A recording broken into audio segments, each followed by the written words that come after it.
All right, I will be departing a bit from my abstract, but that's probably a good thing, I think. And I will be reading, so I hope that it will be bearable to listen to. And you should be in for something around 40 minutes of these meetings. Now, to pick up on a term that Christoph has mentioned in passing a couple of times, namely play, is where I'd like to begin, because it seems to me that playfulness is part of Venice's proposal for the swamp pavilion. In terms of a play with imaginaries and terrains, politics and systems that resonate in the public mistrust against the swamp versus the swamp pavilion's absence of biotope snobbery. And I will also play around, and that's not least because I frankly don't know about swamps as ecosystems. So to play with images and imaginaries of the swamp is the best I can offer, I think. And I will do so through examples from visual art, from art history, from literature, and from cybernetics. So before I begin about play, just to make a comment about that through Adorno, who also wrote passages about play, and to Adorno, play had a character of virtuality or indeterminacy. He has this wonderful sentence. He says that the unreality of games gives notice that reality is not yet real. The unreality of games gives notice that reality is not yet real. We can perhaps think of what Christoph has mentioned earlier about the unreal foundations of reality.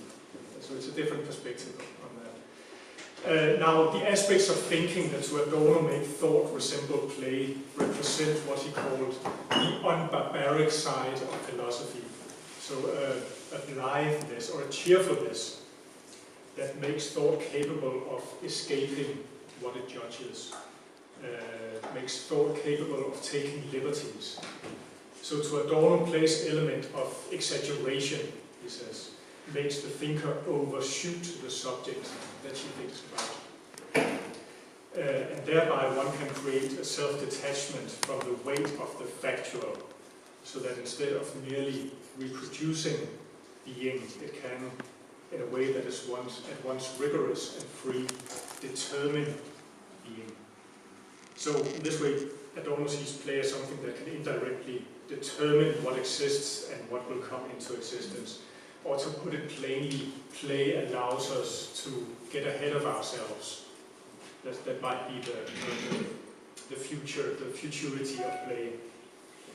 We might be able to lose reality through play, or relativize reality principles, relativize subjectivity. This is something that Adorno wrote in his wonderful book from 1951 called Minima Moralia. And that was a point in time, a point in Western history when play was seen to be untainted by a dialectics of enlightenment. So this innocent quality of play has no doubt changed with the gamification of everyday life that since then has become a defining aspect of our attitudes to technology. For our purposes, we can think of the swamp as a special kind of playground, simply a playground that is located away from the city, and that perhaps gives us an opportunity to rethink technology. My intuition is that when you deal with a swamp, you deal with excess. A swamp, or that's what I assume, is so many things. It's a heaving throng of material and organismic life. The swamp is so much indistinctness. It's an opaque becoming. It is a non-image of uncertainty. You could say that the swamp is a Mischwesen, to use the great German term. Although the swamp may not be a charismatic chimera like a sphinx or a hydra, it's a mixed being in the sense of a mass of vibrant stuff.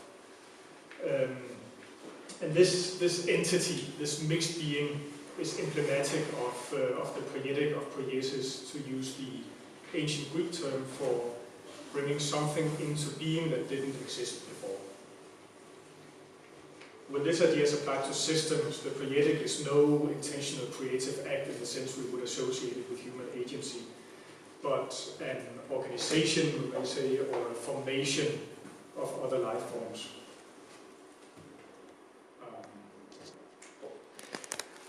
I couldn't, I know this is conventional, conventional image of bog life, or swamp life, or bog non-life. This is a 2,000-year-old bog man from my neck of the woods from Denmark. He's at the museum of my hometown in Silkeborg. He was somebody who was ritually sacrificed, 500 years ago almost. Even if Genthausers mentioned that resting in water is hell for the bones, it was very good for his skin. He is extremely well preserved here. This is something that comes back in the poetry of Seamus Heaney, the Irish poet, for instance, who talks about the bog or the swamp as a memory bank, because everything that disappears into the bog or the swamp is preserved and can be brought back. In any case, how do you make the swamp legible? How do you propose a reading of the swamp that is a shapeshifter, or a shapeless shifter, or a shape denier that speaks back at you in so many modalities that all revolve around life? Life that is taken and disappears, life that is preserved and regenerated in the ambiguous time space of fermentation. The swamp is an incubator. It's a site at the margins of history and of the cultivated visual syntax of landscape.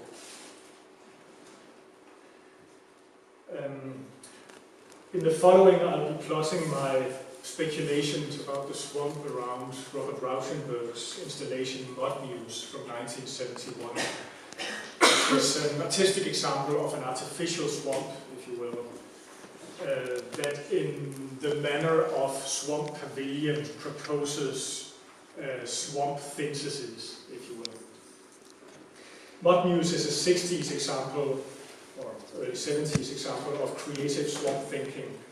It's a work of art that explicitly and counterintuitively conjoins the swamp with technology, and thereby displaces and complicates the swamp's non-human vitalism.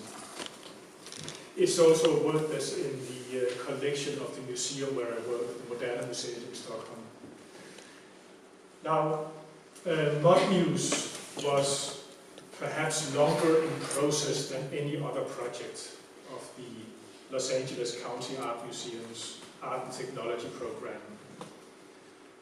Here, between 1967 and 1971, no less than 64 artists, mainly from the US, but also including foreigners such as Jean Dubuffet or Ronny Falström, were individually paired with Californian corporations to make new work. Rauschenberg's collaborator was the industrial conglomerate Teledyne Incorporated, which was or is one of the aerospace-oriented coastal industries that develops hydraulics, optics, and other sophisticated products for commercial military clients. Of the 3 years that it took to bring Mud Muse into the world, the exhibition catalogue tells of brief moments of intense interaction between Bob and Teledyne personnel, as well as long intermittent periods of inactivity or company fabrication in the artist's absence. So this stop-motion process was not due to a lack of enthusiasm, the reader is assured. Instead, it appears that Rauschenberg needed time to generate ideas in the context of a large-scale commercial enterprise. Ideas that prompted the team and the artist to engage in due experimentation, as it's called, vis-à-vis the constraints of reality. So it was complicated business, this collaboration, and it asked of both parties to test new ground. Thus, the reality of the art and technology program turned out to be somewhat different than simply, quote, having artists brought into these industries for them to move about here as they might in their own studios, as curator Maurice Tuchman put it. Tuchman's curatorial argument was based on his observation of what he called a gathering aesthetic urge resulting from the collective will to gain access to modern industry that underlies the programs of Italian futurists, Russian constructivists, and many of the German Bauhaus artists.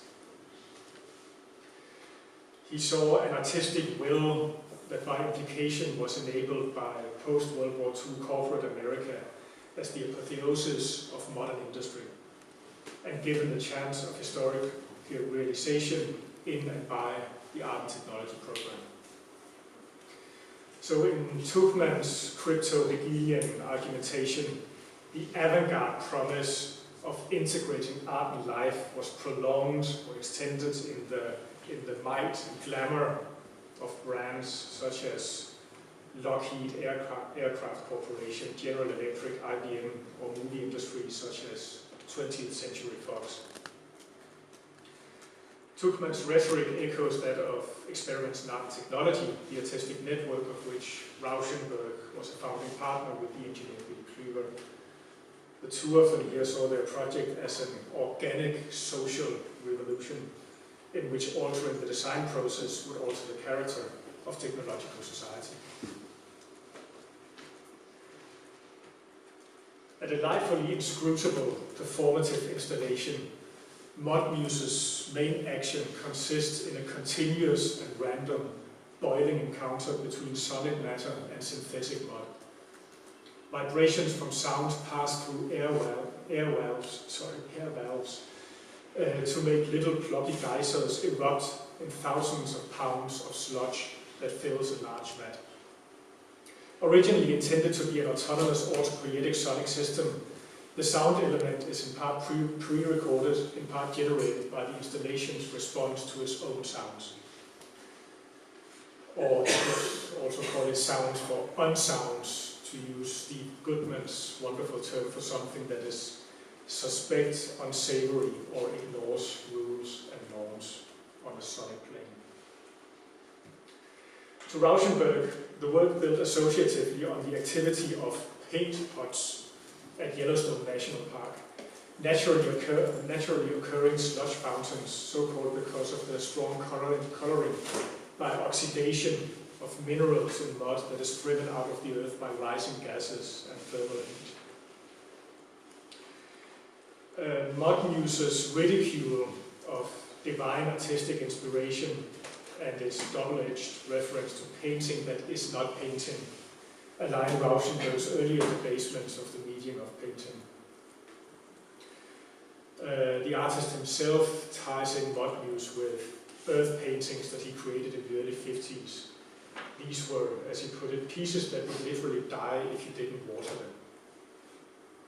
In a wider context of the era,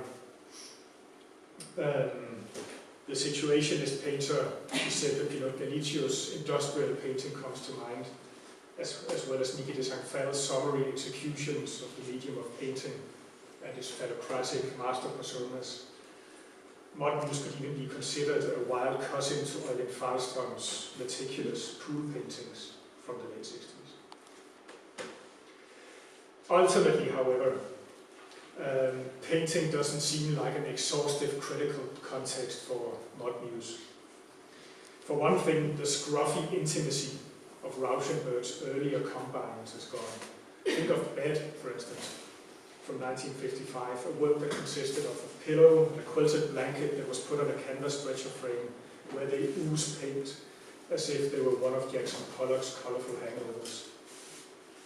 Mud Muse looks like Bed that has leapt onto the floor and transmuted into a hybrid machine monster. A great organic flatbed scanner, maybe, that busily compiles the images and fantasies that the beholder projects onto it. Apart from allegorizing the beholder's floundering attempts at making it readable, what does the work's animated geological porridge signify? Media archaeologists work with a double lineage for 20th century machine art, data and constructivism. So I'll just reverse this double lineage. The data vein originates in the irreverence, or the ludic irreverence of artists such as Duchamp, Picabia, or the Baroness von Lowenhoven. The constructivist vein in Rodchenko, Tatlin. In the period after the Second World War, we find the romantic, artisanal attitudes of Fluxus on the post-Dadaist side of things. And a latter-day constructivism would be exemplified by the late 60s techno-utopian experiments in the US, such as the Art and Technology program of the LA County Museum, or the EAT, or the Center for Advanced Visual Studies at the MIT, that was also founded around this time. However, if Mud-Muse on the one hand is a much more technically elaborate proposition than Fluxus tinkering, it on the other hand takes the lid off technology's black box to reveal chaos and flatulent gunk. So in which genealogy to localize it, data or constructivism? With its symbolic collapse, Mud-Muse makes so many holes and bubbles, not only in historical models, but also in ideas of growth, progress, and retention that typically make technology meaningful in a Western context.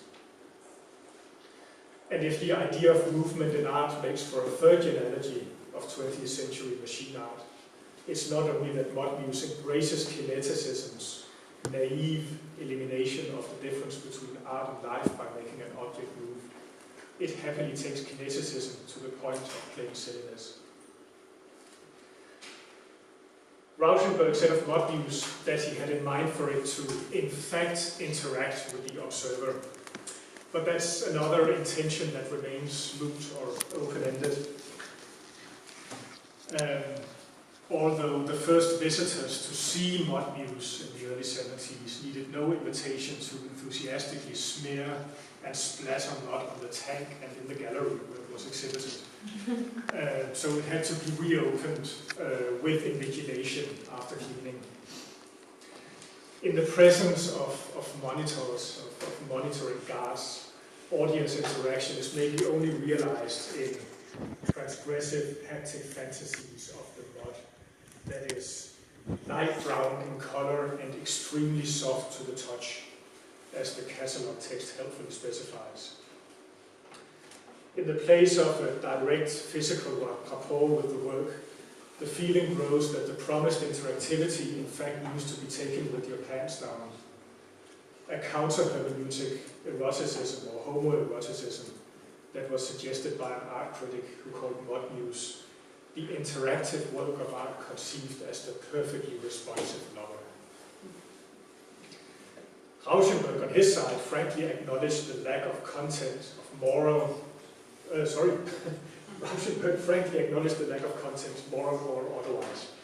He said that there is no lesson, there's no interesting idea in Mud-Muse. Instead, he understood the work to operate on a basic sensual level of pure waste, utilizing a pretty sophisticated technology, unquote.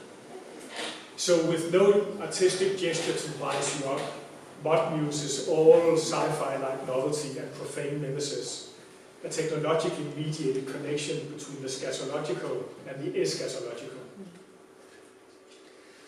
As we know, technology is not only used for improving human society, but can be recruited for wasteful and pretty shitty purposes too, to the point of making life itself extinct. For an artwork resulting from a curatorial project that sought to harness technology's humanizing potential, the work visibly reduces the human subject between the tons of mud and the asemantic minimalism of the vat and the hi-fi cabinet. If Mud-Muse is a future vista, it is an Anthropocene wasteland, perhaps akin to what H.G. Wells' time traveler sees when he jogs his time machine 30 million years into the future to meet the last living beings on a dying Earth. Enormous butterflies chased by slow, menacing crab-like creatures that wander the lichen on the blood-red banks of the Thames.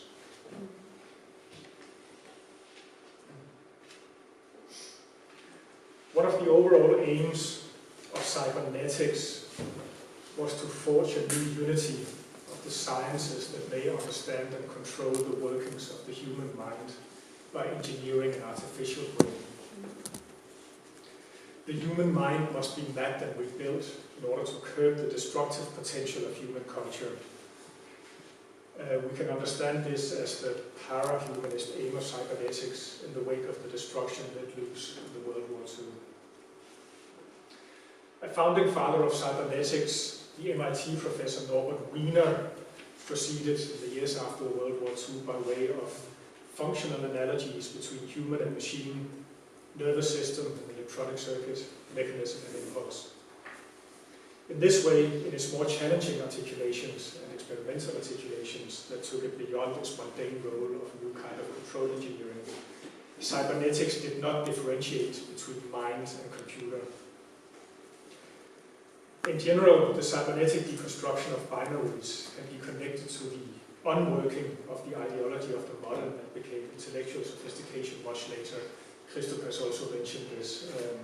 So this deliberate cybernetic collapsing of dichotomies of reason and emotion, nature and culture, or even a collapse between magic and science, is reminiscent of the conclusions that Bruno Latour arrives at when he argues how the modern mind has repressed hybridity. So parenthetically, since everybody knows what a computer looks like, here is an even earlier example of collapsed binaries. It's the Danish artist Jens Lund's Samfundets Skov, or The Forest of Society, from his series The Forest of Life from 1900. And in Lund's drawing, this organicist allegory or analogy for society, the roots of the trees reach deep into the ground as a mysteriously lit network above a dark miasma.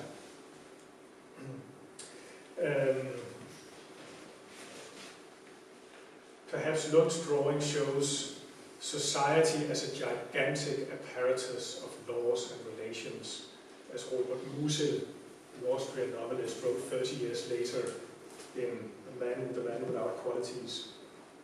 He wrote that society is a network, the entire constitution of which has never been disentangled by any living being.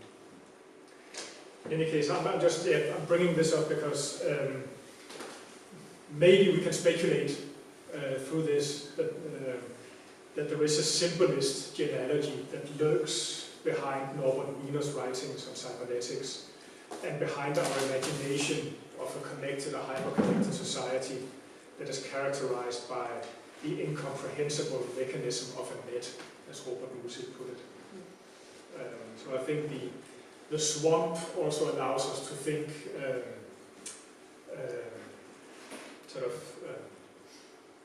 anachronicity in this respect. Andrew Pickering, who is a sociologist of science, defines cybernetics as an ontology of unknowability, which is his way of acknowledging the way in which cybernetics in action surrenders imagined control in favor of an openness to what the world has to offer. A symbolist genealogy of cybernetics will, with all the ambiguous politics of symbolism, might be able to talk about both the ideological organicism with which digital marketplaces of finance capital are naturalized, as well as the imponderability of the open-endedness of systems that mid-20th century cyberneticians aim for in their speculations about all possible machines. Norbert Wiener wrote about the new weapons of mass destruction that, if used, they would, quote, increase the entropy of this planet until all distinctions of hot and cold, good and bad, man and matter have vanished in the formation of the white furnace of a new star. And this sounds like a flippant extrapolation of Rauschenberg's piece. But if we take another look at cybernetics, we'll find a striking example of swamp thinking that attempted to turn the electronic brain into wetware. This is also an example that is mentioned here in the Swamp Pavilion by Venice and by Nicola, who has written about it. It's Stafford Beer, who was an English management cybernetician. And Beer held that humans should not try to bend matter to our will. On the contrary, we should have faith in the agency of matter itself, because whatever we aim to do, some chunk of nature probably already exists that can help us along the way. Nature knows how to self-organize, how to continually self-produce. So Beer experimented with performative machines, and in the early 60s he worked seriously with the hypothesis that a garden pond could manage a factory. This has to do with the fact that, this is a wonderful thing about cybernetics as a forerunner of computer science, because they didn't really know what a computer was, at least not in the sense that we know of computers today. There were mainframe computers in the 40s and 50s, but they were, huge, unwieldy, low-capacity entities. So cyberneticians were speculating that maybe there are other kinds of computers. They could be chemical processes or ecologies. So in this way, Stafford Beer's brain of the firm would literally be a wet computer consisting of live matter, aquatic vegetation, and a colony of insects and daphnia.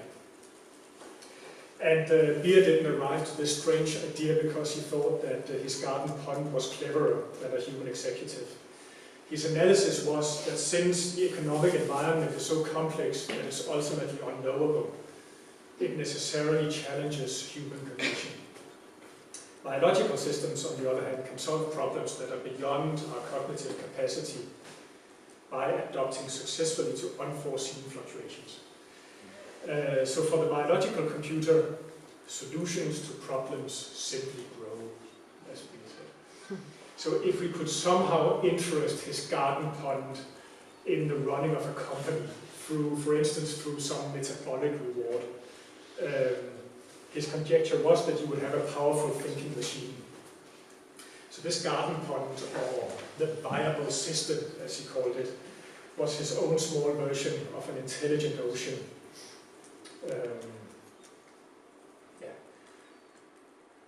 As far as I know,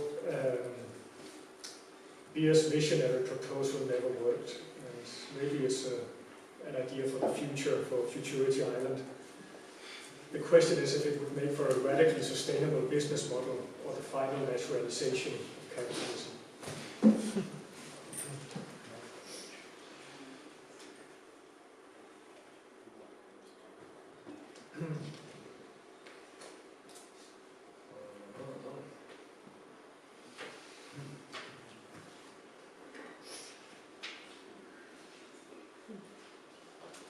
Sorry, I think I just need to skip something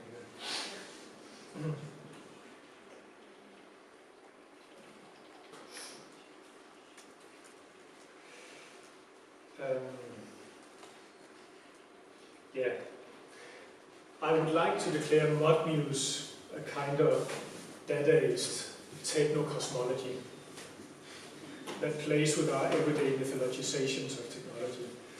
And I use this term because the dialectic of enlightenment, into which progress and growth are inscribed, lends technology a myth-like quality. Technology is the fixer of civilization, that which makes advanced culture tick. According to anthropologist Roy Wagner, what we call mythology is a discourse about the given. The given as in the primordial conditions from and against which something or someone will be defined or constructed. Mythical discourses are discourses that establish terms and limits of an ontological debt.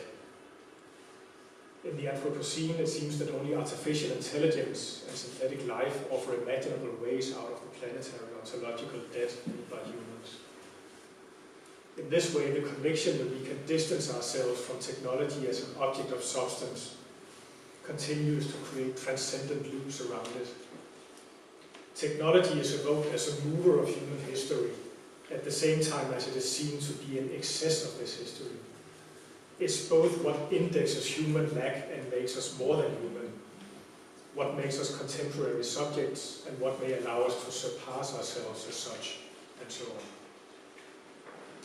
As human activity changes the world in ways that threaten human survival, technology stands tall in the role of a savior of our disturbed home planet, invested with magical leverage to perform some kind of Baron von Münchhausen-style maneuver in which we can pull ourselves out of the miasma by our collective ponytail.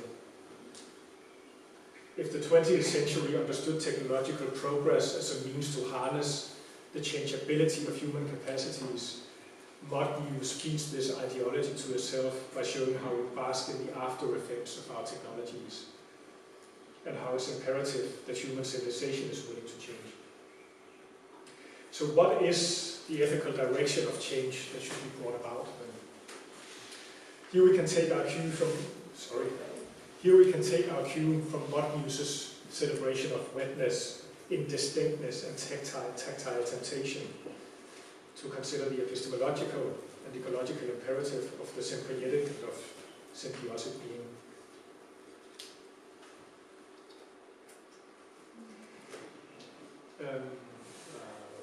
We'll come back to this. Beth Dempster notes in an article from 2000 in which he proposes the term symbiotic, that the autopoietic and the symbiotic present a useful heuristic as caricatures at ends of a conceptual continuum. In this way, the essential differences between the two types of poietic systems relate to what she calls the presence and lack of self-defined boundaries and the different degrees of organizational closure.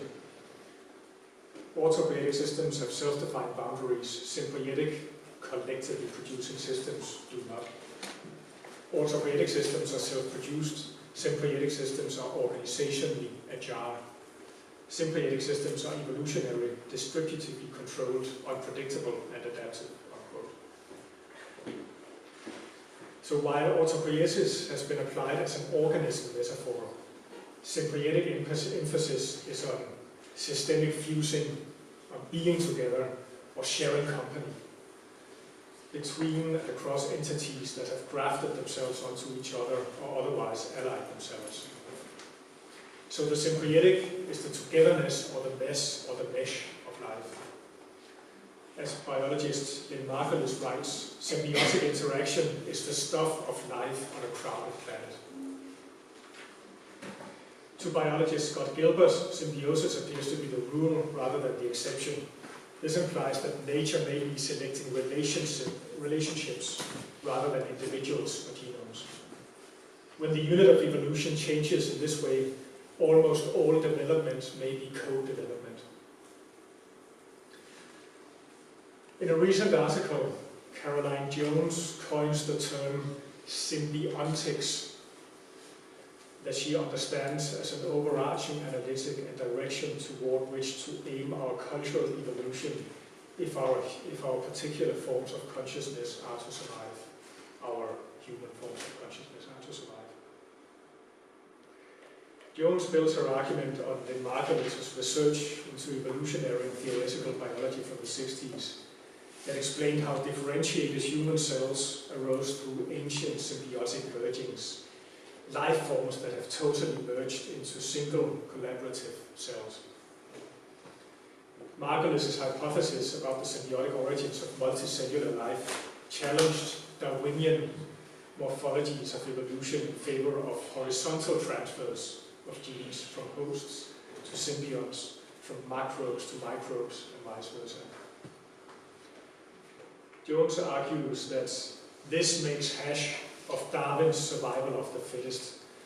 What we see in place of the reductive individualism of the single gene or even the single cell is the environmental metagenome, the whole network that is subject to evolutionary pressure, which I like to summarize as the survival of the most interdependent, unquote. So organisms, in other words, are most likely to do best when mutualist in their environments, forming ongoing symbiotic relationships that flexibly adapt to evolutionary pressure on a rapidly changing planet. So this type of thinking of symbiosis and symbiotic relationships that extend to the entirety of the planet makes for a multiply enmeshed scrum of life, according to Jones. And Jones asks us to use art to analyze, to think, and perhaps even feel our way inside the relationships among all manner of life forms. And this empathy with all manner of life forms include the uncharismatic ones that allow us to function as notional individuals.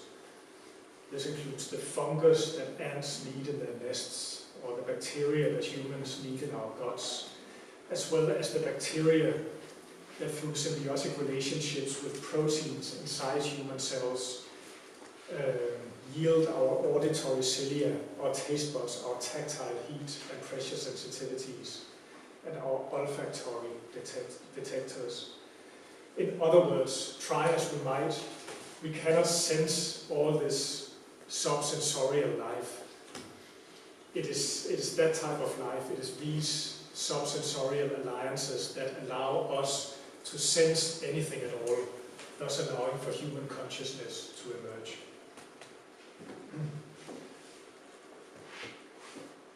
So, symbiontic is the way to be. We are chimeras, we are swamps, or we are in swamps. As Christoph has mentioned, apropos of Simondon, if you collapse the environment, the whole ontology goes too. So the direction we should take then is the opposite of the good Baron von Münchhausen, this exaggerated individualist who defied the laws of nature. We shouldn't pull ourselves out of the swamp, whether this is understood to be outside or inside ourselves. Instead, we should dive into it, Solaris style, to quote Stanislav Lem and Andrei Tarkovsky. I like the poster here, the film poster for Tarkovsky's Solaris, because it's not a question of going down into the swamp. It's a question of rising into it, as into, so you know, you're rising into the swamp as some kind of sun. It's an enlightenment, right? Enlightenment. Or to quote another sci-fi author, to call her that, Lady Okorafor. Now that we talk about lagoons, it's a wonderful novel from 2014, Lagoon, that takes place in the Nigerian megapolis Lagos, that in the novel is visited by aliens who live as shapeshifters between bodies and bestow new powers to the Lagosians. The visitors, these alien visitors, as the human protagonist, marine biologist Aurora notes, are a metal-based life form. They are technology. Interestingly, the last part of the book is titled Symbiosis, and here the aliens and the Lagosians come together in the fight against everything that is dry. And this includes capitalism. Capitalism is dry. And you know, this fight includes dry creatures whose lifestyle denies the fact that water is life. And it includes the fight against the deserts that are left behind by the oil industry as well. So there's this you know, utopian imagination, as it were, of a post-capitalist Nigeria. Yeah. So finally, and now I'm getting towards the conclusion. Mud muse, I think, is still a generous work. It's quite simply good to think with. In spite of itself, or of what Rauschenberg said of its ideallessness, it's a quite theoretical piece. According to philosopher Rosi Braidotti, theory is a form of organized estrangement from dominant values. In other words, theory is an active making strange of what is considered usual, normative, with a view to invent new concepts and productive ethical relations. and to come to terms with the profound transformation in our time of, quote, the basic units of reference for what counts as human, as Paidossi calls it. Modmuse de-hierarchizes technology by showing it to enframe and dump, and by creating a hybridity, or what Christopas might call a staying in-betweenness. Heidegger understands poiesis as a bringing forth of something, a kind of ecstatic becoming other, as when the flower is budding, or when a cocoon becomes a butterfly, so these sort of threshold events. By contrast, the swamp, here in the guise of Modmuse, doesn't really bring forth anything other than itself, to the tune of itself. So even if the swamp is an autopoietic entity, a self-organizing, self-recreating system, it effectuates so many imaginary extrapolations of itself. So the work is allopoietic too, you could say, or other creating, in the sense that it creates so many imaginary others, first among them the Modmuse that hovers virtually above the swamp. It is in this spirit that Modmuse turns our interface to technology into a formless mess, deflating expectations to push-button abstraction and numerical efficiency. Instead, data is turned into so many stains in the wheel. When we look to Modmuse, we may think, is this how our world and our species will perish? Or if it isn't a vanishing point, what kind of event does this make for? Is it a primordial soup from which a new species, a golem or a cybernetic slave, will rise? Is there a creative spirit down there? Maybe from this the angel of history will appear as a galvanotrope, the biologist Jacques Loeb's words for the astonishing fact that some organisms move toward an electric current instead of away from it, a fact that has come to define our species. Will this being be more or less than real? Will it acquire desire and speech, conscience and appetite?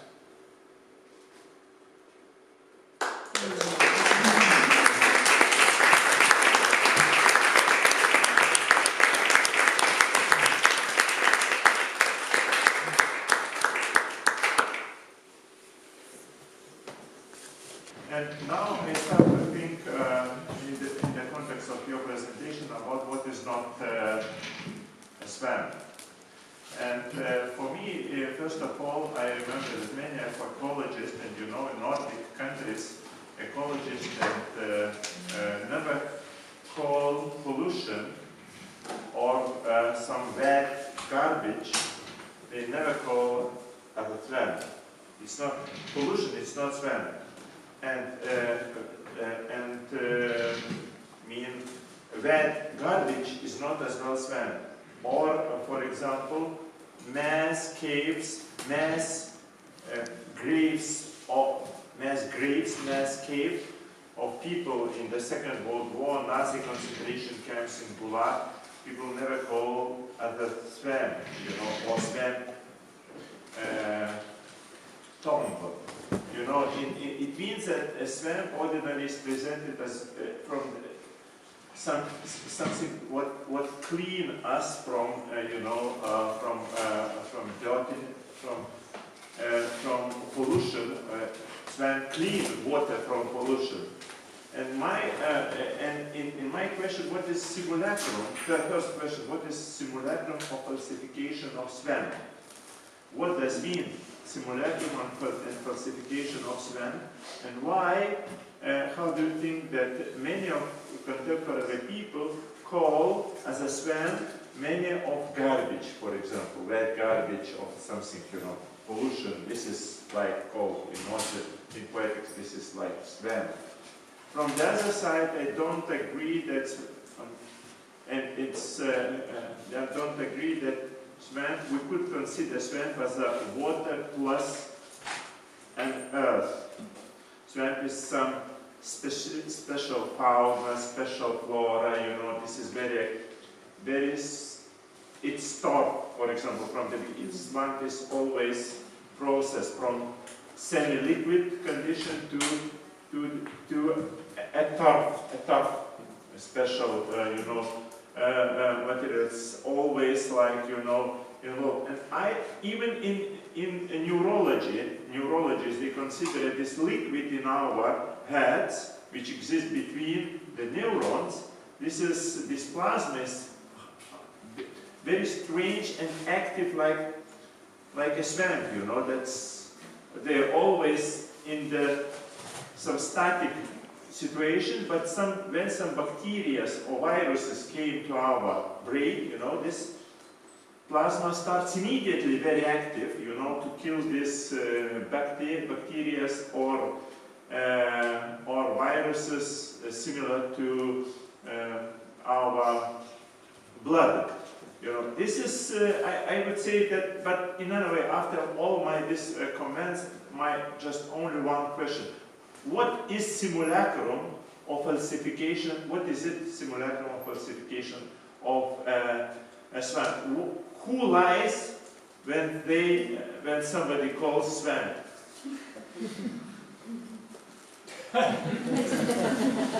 Thank you for your question.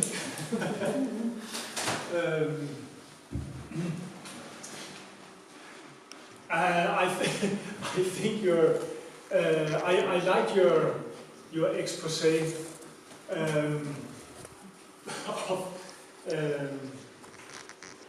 I'm not sure. I don't have a ready answer. Didn't put it like that, but I'll take it as an invitation to speculate further. Of course, Rauschenberg swamp is it is a simulacrum, perhaps. It is a synthetical swamp, and just to begin with a footnote about yours and Christopher's discussion of Castoriadis and the magmatic imaginary that is volcanic. It's synthetic mud in the vat, in the tank, and it's a type of mud that's called driller's mud. So you use it when you drill for oil in order to cool down the drill, and it's based on kind of volcanic ash. So a very sort of finely ground volcanic ash. So there is actually a direct link to the sort of magmatic imaginary. I think it's. I think maybe here when you talk about falsification and simulacrum, I think this is maybe where a symbolist imagination may come into play, because to me the symbolism has this. If you look at sort of the turn of the century symbolism, or even surrealism as another example of, or sort of another step in the symbolist genealogy, they had some very emphatic ways of imagining meaning, hidden meaning, maybe a religious meaning, a pantheistic meaning it could be. On the other hand, sort of symbolist genealogy is also useful for thinking, for accessing speculation about materiality. I think that's something that maybe we can get from this image by Lund. So that is getting in touch with a non-human materiality. I would place just to explain this image, I think the whole psychedelic imaginary, to talk about that, is which was of course a sort of dominant cultural imagination in the 60s, countercultural imagination. I think that is also lies an extension of a symbolist genealogy, and it was also an imagination that made good use of magmatic imagery. if we think of sort of the archetypal psychedelic image, it would be this sort of, you know, pulsating blob, sort of amorphous shapes made by oil and water, right, and put in a slide projector. Speaking of incommensurability, oil and water will never meet. And that image becomes sort of an image of life. Maybe it's a cosmos, maybe it's an image of what goes on in our, at the level of plasma or inside our heads, right? That image was supposed to be, you know, an image of, you know, of a body without organs, something unformed, something yet to be formed, potentiality in its purest way, right? Ironically, and this is where we come back to the simulacrum, perhaps, this image is from a corporation based in San Francisco that produces algorithms to, you know, to make sure that websites and databases are not hacked, are not interfered with by internet activists. So the best way to make sure that a system is unhackable is to create an image. It is to take images of lava lamps, because that is sort of the best image of indeterminacy. That is an image of indeterminacy. So, you know, here we have that sort of, you know, the plasmatic visuality of the psychedelic turned into a control function. So again, we have those, so that ambiguity of a symbolist imagination, if you would call it that. Very circuitous way of replying to your question. But thank you. I don't have answers, so thank you. Can I pick up on that? That's because it intrigued me. I started to think of what would be the simulacrum of the swamp, and then I understood that, I realized that we're dealing with the problem. First of all, what is the simulacrum? Because we have different concepts.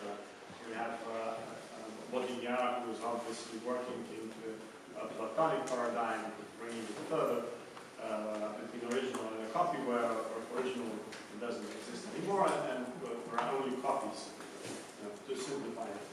You know, so basically, it's the unreality of reality. You know, the hyper-reality is basically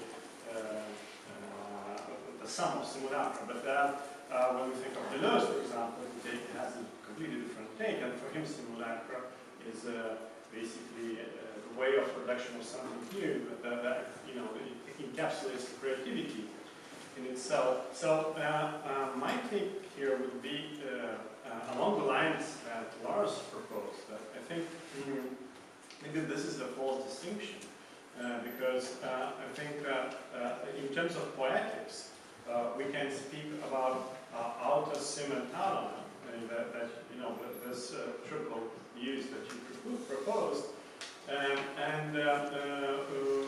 Basically to think of a certain poetics of representation, which is basically out of poetic system, you know, that can be represented and reproduced, because the reproduction is at the core of simulacrization. You know? So the things that can be reproduced are in relation with maybe, you know, that lack of reality. But in sympoetic or alveopoetic, whatever you would like to propose, there is no possibility of true recreation, because the individual, the original, does not exist. You know, it's in constant interrelation with others. So that other part becomes really important here. You know, you alter, basically you always alterate yourself while reproducing. So it's rather Deleuzean take in this case. You know, when you expand the novelty by interrelating with others. So maybe that would be, you know, a premise to think of what is the simulacra. I would say that the closed system can be reproduced, whereas the open system cannot. I have problems with the word system, the term system here, because it's a very cybernetic thing, you know, which is a very technological thing. I'm not sure that the swamp is a system. You know, we've been discussing this also with the UNAS and Veneta because of the criticism towards the cybernetics. It's a model to think of the swamp, that maybe the swamp is not a system at all. It's something different. You know, maybe the vocabulary is mistaken.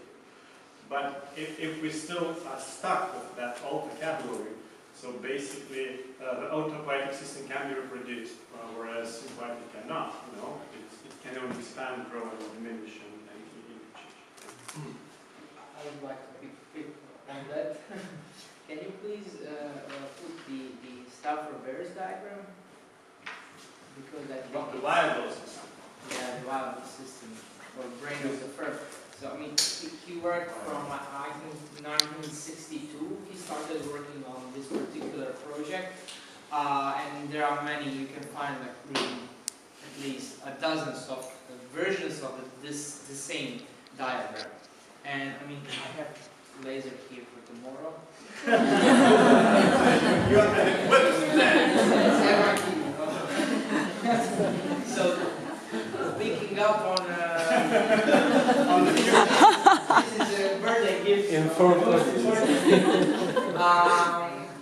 So basically the future, in one of his diagrams, the future when he's speculating on how to include swamp in his system, where to put it, and what's the closest proximity of the swamp with other elements in this system, which is cybernetic, he's putting it here. And this part is actually the future. So actually future and swamp, it's simulacrum, you know, immediately. It's like, it's not there, but it's there. What is there are managerial parts. So this is like a brain of the real brain of the firm. So managers, like human brains, machines, computers, and so on, like calculables, let's say. And this is uncalculable. This is, you know, something that is dislocated in terms of both space and time. So it is a real, that swamp is simulacra, is non-systemic, anti-systemic, off-grid.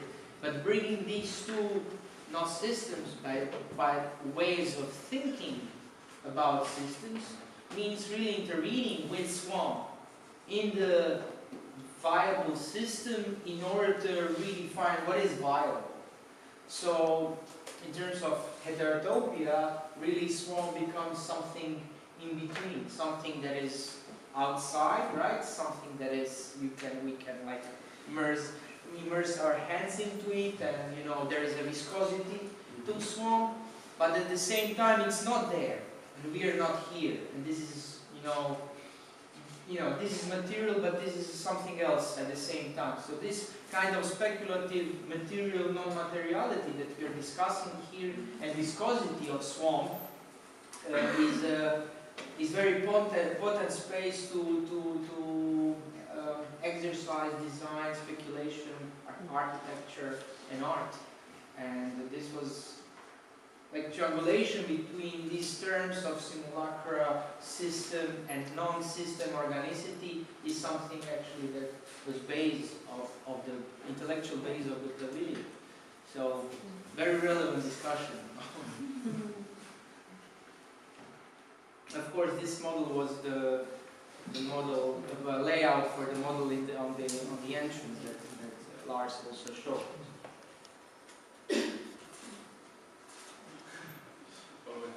So yeah, just I want to thank you very much for the talk, super interesting in this discussion and this crazy model. Yeah, I was just thinking about more the technology aspect of the piece, and I related it more to maybe this idea of simulacra as in recreating a natural environment, and maybe more to this sort of work that Hans Hacker, for example, did, or the biosphere, you know, the biosphere lineage of all this stuff. And also, I mean, living in Iceland, we are obsessed with greenhouses and like controlling the environment, you know, to grow things, for example, or to just shelter and create a different type of of environment and weather condition.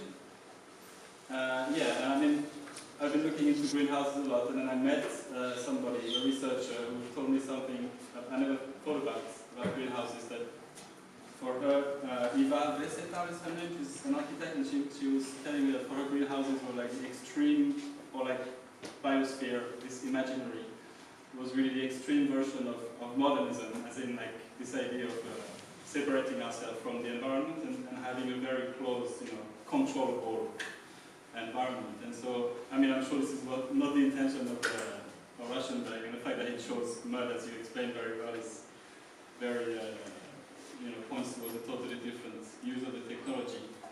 But yeah, I'm also relating this, to a huge lineage of art and architecture currently, like Philipp Ham in Switzerland is doing this architecture of modifying the temperature and how much this is also sort of escapism into technology, like to fantasize that we can recreate any conditions, swamp or any kind of nature, as opposed to facing the reality of what's happening to the environment.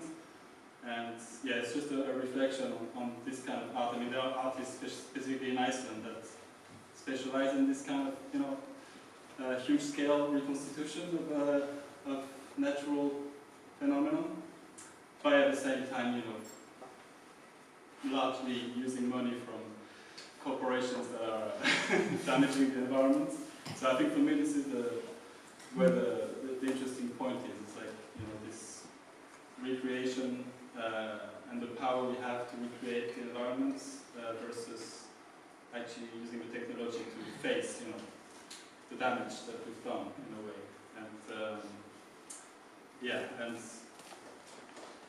so I was more interested in this sort of what you were talking about, the tension with the sponsoring of this piece by this technological firm. No,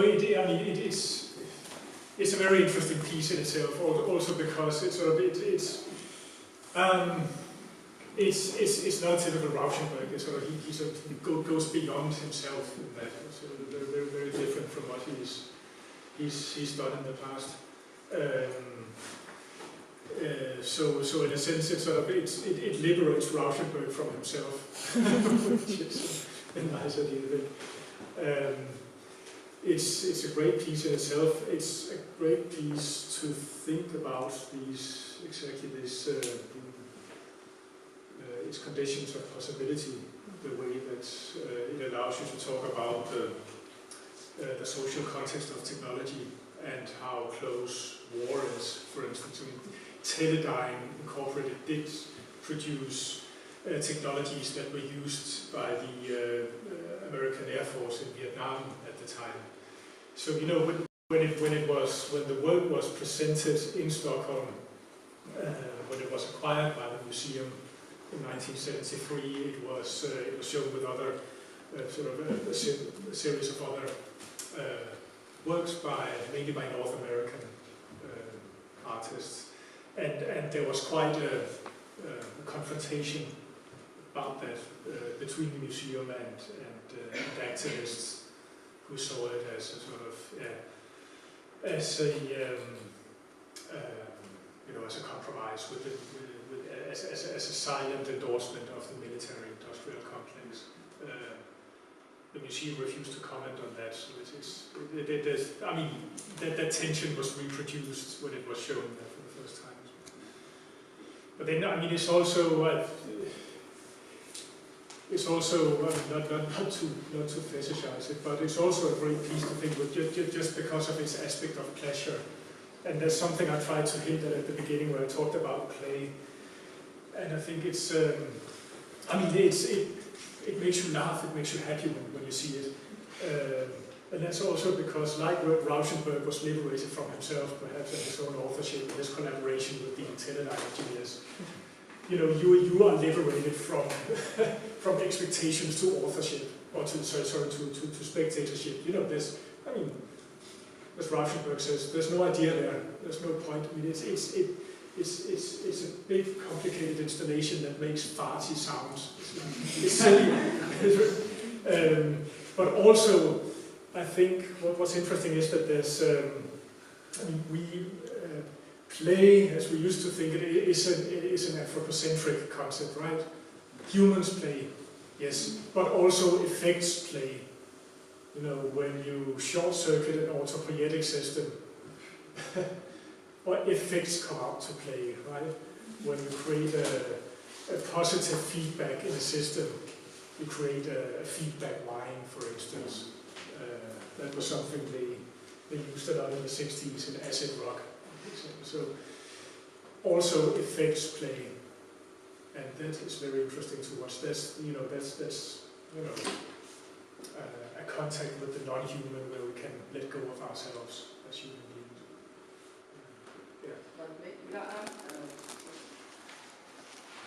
Angle.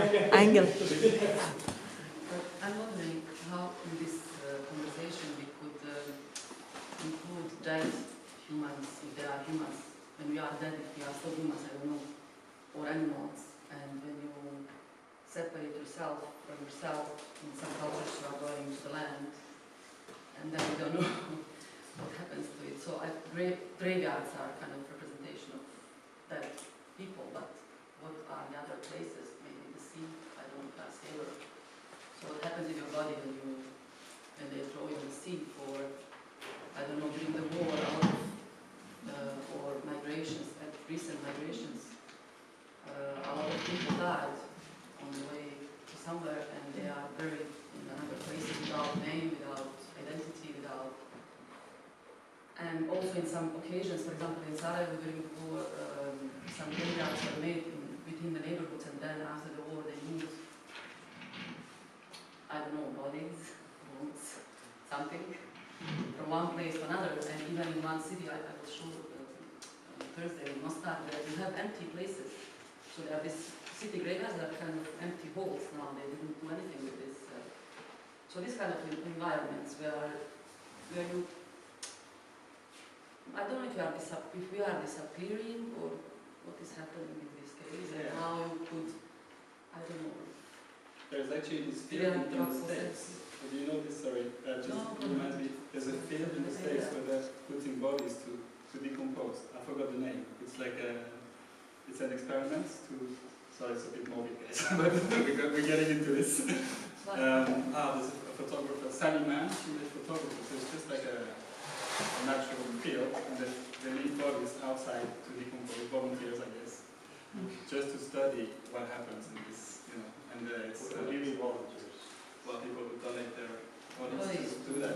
For science. A series of photography reminds me of your first slide by a photographer named Sally Mann, and she got into this huge, trouble for doing, just taking photos of this decontamination. There are also people who are taking care of others' graveyards. It doesn't have nothing to do with this dead people, because I don't know, I know the person who is doing that. It's pretty strange thing. And then she told me that she found out that when this girl died, her family moved somewhere else. So she remained there with the place and with the name. So it's really In the neighborhood. Yeah, in the neighborhood, in the same city. So this kind of situation. I mean, it's not only us that exist in this, how to say, system, non-system model things, but it's very difficult to die and to include dead people in this conversation. I mean, dead forever. Well, Solaris is a meditation. And I think that's especially the film perhaps uses the figure of a ghost to great effect, or the spectre.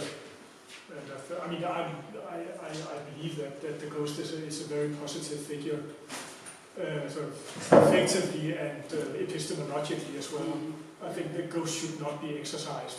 We meet that they are the shadow of the real. And spiritualists, 19th century spiritualists, to talk about another step in the genealogy of symbolism, perhaps, 19th century spiritualists, they talked about, when the glass would levitate or the table would shake during the seance, right? It was a materialization of a spirit, of a ghost, of an entity. So that there was an explicit link between the virtuality of the ghost and the material world of this world. Yeah, but also I think religion developed well this idea of death, and also now this comes back to one book that I read. It's called Dervish and Death. It's ex-Yugoslavian writer, and I read the book when I was really young, but I remember this quote where he's saying like, and it's related to his religion, so the book is related to the Islamic religion, so somehow the whole book is kind of explained to that thing, and it says like which seeds when you put in the land doesn't grow, relating to human body, you know? So this is, I think it's interesting in this context of, you know, becoming something else.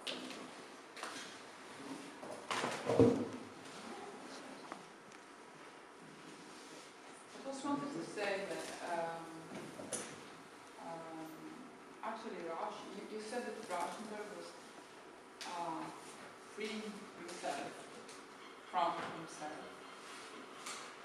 In the monochromes of 1952, he was already doing the same operation somehow. I mean, he had done these white monochromes that were meant not to be painted. They were meant to be before that. Before that. And they were meant to be touched and to collect all the dust and all the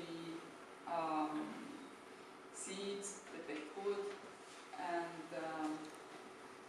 that was in a great relation with John Cage's work.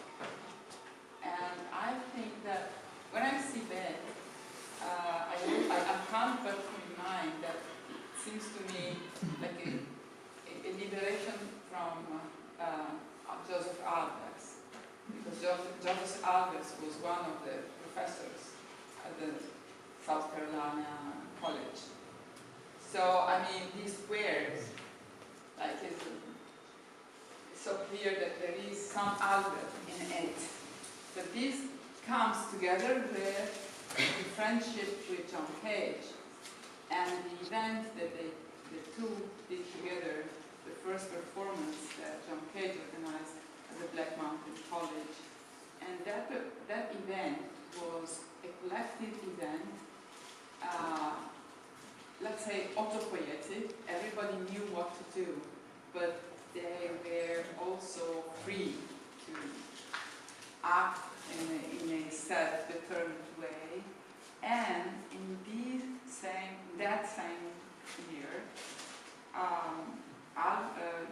Rauschenberg presented the white monochromes, which are really swamps, if you want, because they are really conceived as places of freedom where can appear a figure, but can also not appear. It's as if, to quote the Bible, there is like water and earth mixed up, and God still has to divide them. And so, yeah, I don't know in which day, by the way, which of the days the biblical God decided to divide. We should find out in which day this happened. We can ask the owner of Yeah, that's the owner of the place, exactly. But he is fond of Jesus, not God. Sorry, I know it's the same thing. It should be. But in any case, yes, Rauschenberg is probably free himself, from himself, going in the direction of the environment, going in the direction of making the people play, but the concept is so far away from what he did long before. You're right. You're right. Thank you. It's no, he worked with. I mean, yeah, it looks different. But definitely, but not so.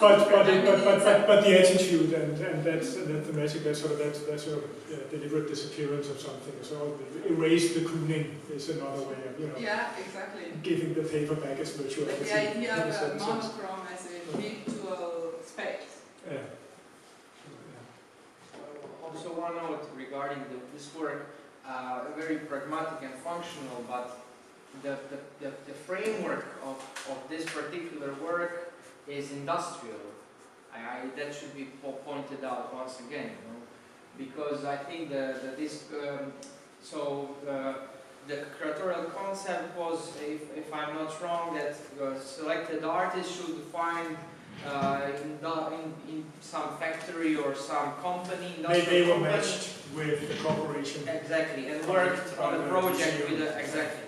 So I think there are like 15 artists invited. Right? 64. 64. Yeah. Wow. Not 50, but 50, more than 50. And including some Croatian artists like Venice Architecture. I think so. And not so many works were made in the end, as they were initially planned. Because in that collaboration, you know, artists wanted to really push their works into something else because it was industrial setting. So this shift from his previous practice should be maybe also observed in like very pragmatic, functional, not just symbolic level. Yeah, I think Falström was one of the non-American artists. It was, if I remember right, then it was sort of an all-white male artist list of 64 people. So it also says something about the gender slant of this question. But on that note, it's also it's interesting that it took so long for them to make this. So you can sense that it almost didn't happen. Just to interject, there was one woman, actually. All right. Yeah. Among the 64 men, but she. And she is not pictured on the catalog, you know. It's on the. Yeah. No. No, it's really interesting. But on the catalog cover, there are all these like photos of the men. But there is one woman, but they did not put her on the cover. Maybe it was not represented to the idea of art and technology, maybe at the time.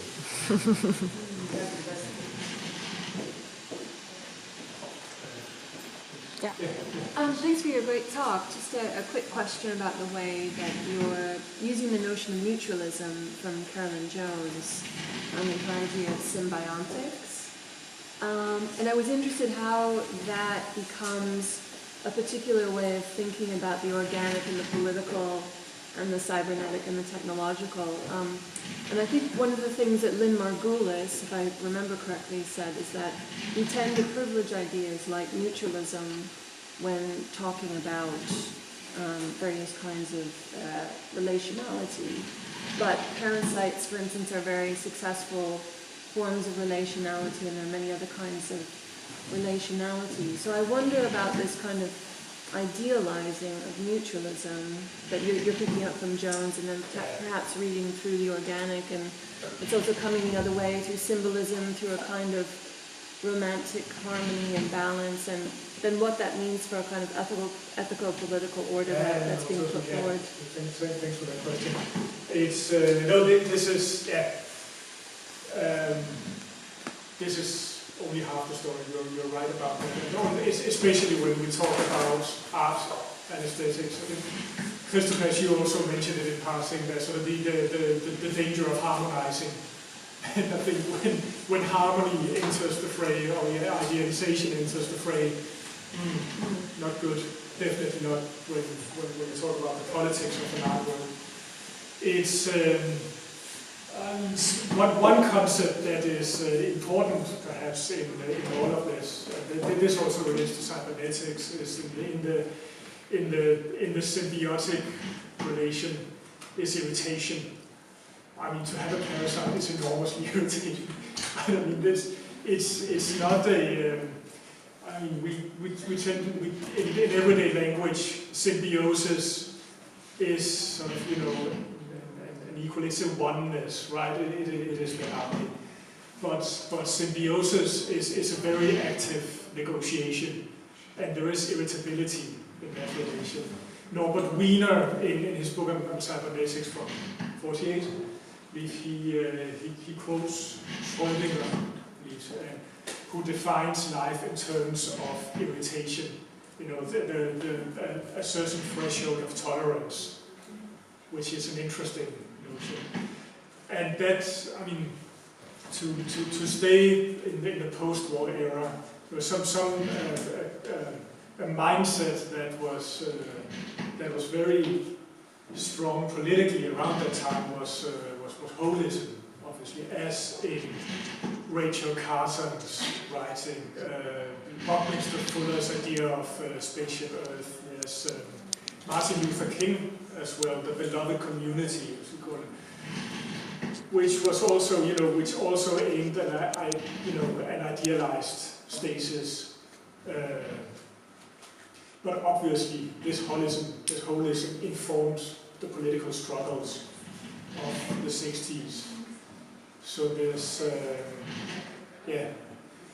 and that whole, you know, and to a Marxist philosophy, those all organicist metaphors of history are anathema, right? And that's, I think I also mentioned that we should not naturalize economy, for instance, because history is struggles. We shouldn't forget that.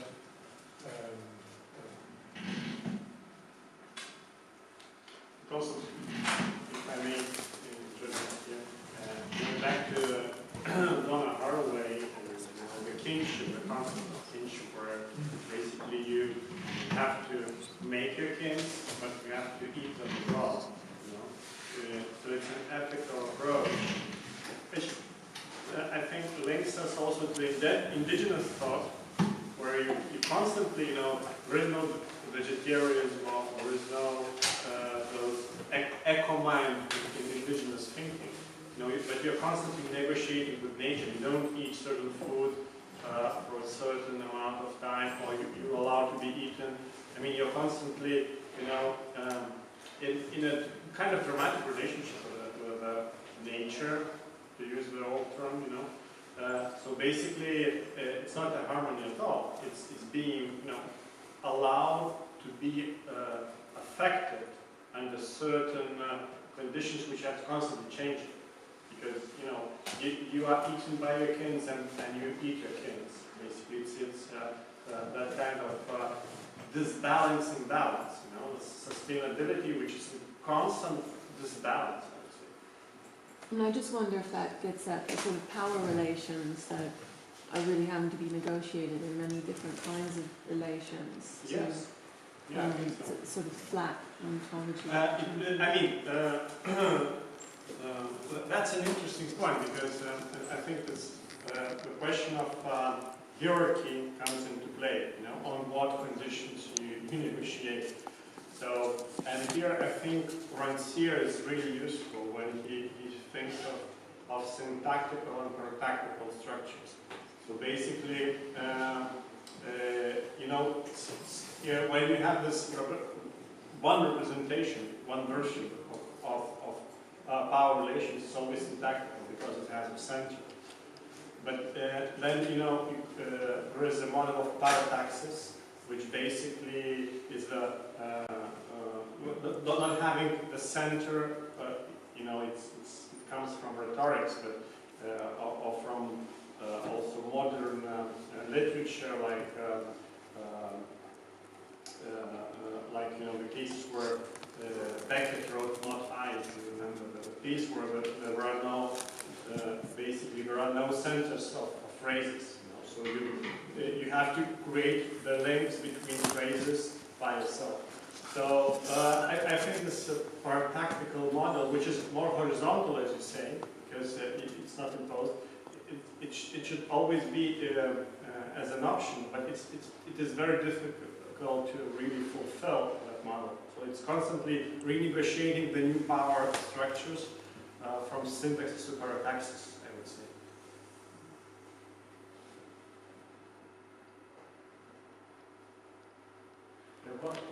I would like to add a little bit first. I'm not the owner. Yeah. Because it's very interesting you mentioned about the absence of peace in this swamp organic system, as I remember you probably, about many cultural anthropologists who did researches about indigenous people before colonization, according to their memory and some conditions. It was described as some kind of ecosystem of wars. Ecosystem of wars, because they are involved in continuous war, but this war stays in some eco, it's not system even, eco-organization, like eco-self-organization, not to kill too much, never to fight the tribe of your enemies, because you need for next war of them, with them, you know, that it's like harmony of endless of killing and beginning from the other side. And this is a little bit different what we consider it as a peace or war. It's like system of, it's not, it's organics of wars. You know, scientists say there is a thing, mathematical models that predators and the victim must be in a balance. Yeah, If there are too much predators, they disappear because there are no more animals to be eaten. Yes, and there must be an equilibrium between predators and prey. And maybe the stripes arrives at a sort of equilibrium of this kind. It's forbidden to be winner. You couldn't be winner. Yes, because there are no more prey, the predators die. No, that's true. No, they can also That's true. The equilibrium is the equilibrium of wars. Look at the seagulls. They decided to go from a certain kind of food, namely fish, to pigeons. Yeah. You also have this option, adapt.